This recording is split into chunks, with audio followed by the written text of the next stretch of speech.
In this devotional, I'm going to share with you 3 thoughts from Numbers chapter 22, verses 28 through 33, where I'll ask the question, why did Balaam's donkey talk?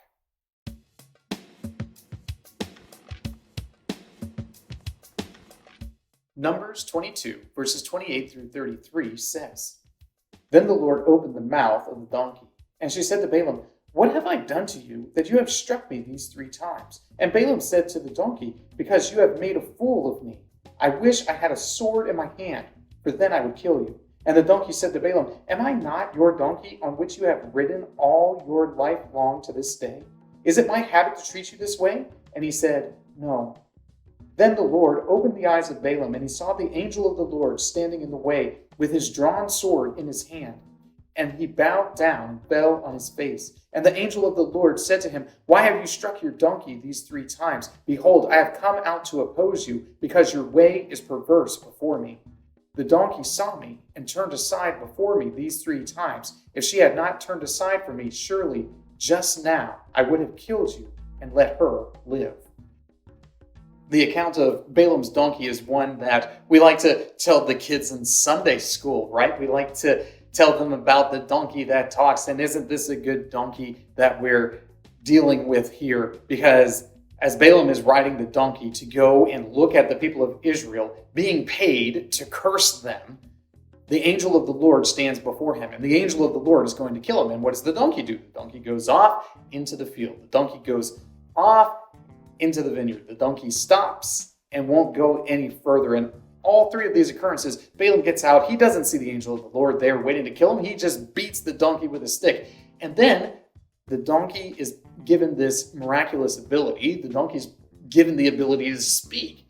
And when the donkey is able to speak, she explains that she's not a bad donkey, but she's actually helping Balaam out.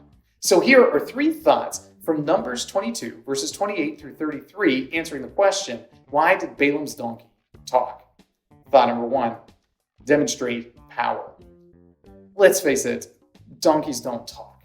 When Balaam's donkey talks, it's not like this is a trick that you have taught to a bird. It's not something that you taught your parrot to do. When Balaam's donkey is speaking, she's speaking because she has been given supernatural power to do so. The Lord has enabled the donkey to speak, and this shows the great power of God. God is able to change the very nature of creation, to go from non-speaking, mute, dumb animals to speaking, intelligent creatures. And that's essentially what we see going on here. The donkey is given a miraculous ability. She is made able to speak and explain herself to Balaam. And the conversation that ensues is just bonkers because Balaam just goes right along with talking to the donkey. It's a great demonstration of God's power, that he can do what he will with his creation. Thought number 2, foreshadow oracles. Balaam is going to go and he's going to pronounce oracles over Israel, but he's not going to pronounce the oracles that he is paid to do. In fact, when he talks to Balak, he says, Look, I can only do what the Lord enables me to do. That's all I can do. I can't do precisely what you want. I can only do what the Lord gives me. And he's already told me that the people of Israel are special, that they are blessed. So only blessings are going to result. But he goes along with it all anyway. Well, the speaking of the donkey helps to demonstrate or foreshadow the speaking that Balaam himself is going to do over the people of Israel. Because even though Balaam would have been incentivized to curse them, because after all, he is getting paid to curse them, he only speaks blessing over the people of Israel. So the donkey speaking is a foreshadowing of Balaam's own speaking over the people of Israel, because he is doing not what he seems to want to do, but he's doing precisely what God has ordained for him to do. Thought number 3, angel of the Lord. Here we have the angel of the Lord, and the angel of the Lord is opposing Balaam. And this is a tricky thing because the Lord told Balaam to go ahead and go with Balak, go and meet him, go and do all the things that he says, but the angel of the Lord is there to oppose him.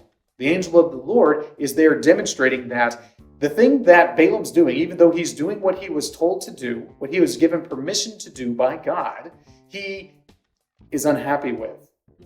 God himself is angered at the perversity of what Balaam is going to do. He is going to go and speak a curse against the people whom he knows are blessed.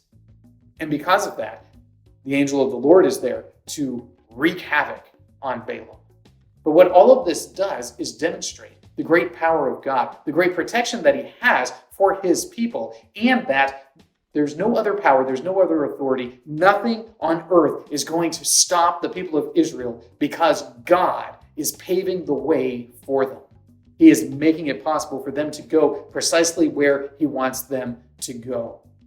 And eventually, this great multitude of people do go exactly where God has promised them that they will ultimately live. These three thoughts come from the assigned reading of Numbers chapters 21 through 24. If you'd like to read through the Bible with me, you can do so by subscribing to this channel, by clicking on the link in the description, or by joining the Facebook group Through the Bible, where we are reading the text of Scripture together.